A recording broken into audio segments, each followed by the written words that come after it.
Hi friends, welcome to One Style Cooking. இன்னைக்கு வந்து பாத்தீங்கன்னா ஒரு சூப்பரான ஒரு மைல்ட் ஃப்ளேவர் ரெசிபி தான் பார்க்க போறோம். ஒரு ஃப்ளேவர்டு yellow ரைஸ் தான் பார்க்க போறோம்.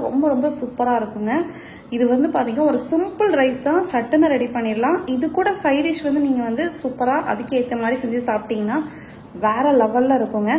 ஸோ கண்டிப்பா அந்த ரெசிபி ட்ரை பண்ணி பாருங்க. வாங்க எப்படி ஈஸியா டேஸ்டியா செய்யலாங்கிறத வீடியோல போய் பார்க்கலாம். ஃபர்ஸ்ட் இதுக்கு பாஸ்மதி ரைஸ் எடுத்துக்கோங்க.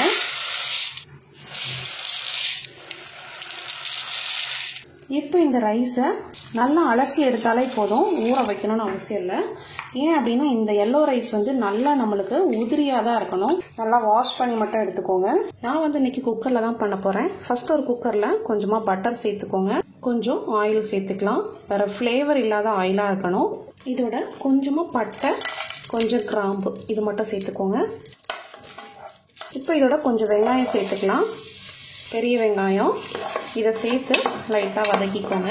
வெங்காயம் நல்லா வதங்கினதும் ஒரு ஸ்பூன் மட்டும் இஞ்சி பூண்டு பேஸ்ட் சேர்த்துக்கோங்க. இதோட பச்சை வாசனை போகிற வரைக்கும் நல்லா வதக்கிக்கலாம். இதோடவே ஒரு டீஸ்பூன் போல் மஞ்சள் தூள் சேர்த்துக்கோங்க. இதையும் நல்லா மிக்ஸ் பண்ணிக்கலாம்.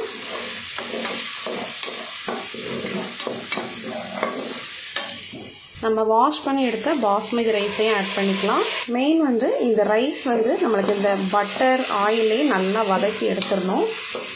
இந்த ரைஸ் வந்து பார்த்திங்கன்னா மைல்டு ஃப்ளேவராக தான் இருக்கும். இதோ கூட வச்சு சாப்பிட்ற சைட் டிஷ் தான் ரொம்பவே முக்கியமானது. நல்லா மிக்ஸ் பண்ணியாச்சு.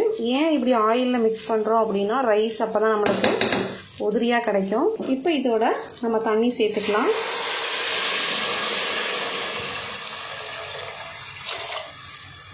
ஒரு கப் பாஸ்மதி ரைஸ்க்கு 1.5 கப் அளவுக்கு தண்ணி சேர்த்துக்கோங்க.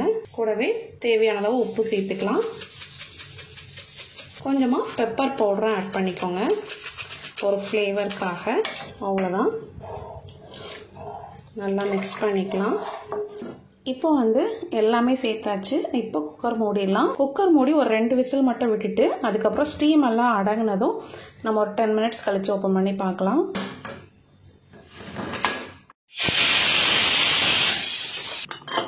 குக்கர் விசில்லாம் ஸ்டீமெல்லாம் அடங்கிடுச்சு. இப்போ ஓப்பன் பண்ணி பார்த்துடலாம். நல்ல ஒரு ஃப்ளேவர் வருதுங்க, ரொம்ப சூப்பராக இருக்குது. ரைஸும் நல்ல நீளமாக இருக்குது, நல்லா உதிரியாக இருக்குது பாருங்கள். ரைஸும் நல்லா நீளமாக இருக்குது பாருங்க. ரொம்பவே சூப்பராக நம்மளோட எல்லோ ரைஸ் ரெடியாக இருக்குது. நல்ல ஃப்ளேவர்ஃபுல்லாகவும் இருக்குது, உதிரியாக இருக்குது.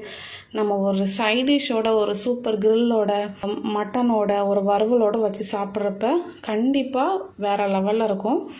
எப்போவுமே ஒரே மாதிரி பண்ணாமல் இந்த மாதிரி டிஃப்ரெண்ட் ரெசிபிஸ் ட்ரை பண்ணி பாருங்கள். மறக்காமல் நம்ம சேனல்லையும் லைக், ஷேர், சப்ஸ்கிரைப் பண்ணிடுங்க. நெக்ஸ்ட் ஒரு வீடியோவில் பார்க்கலாம். தேங்க்யூ.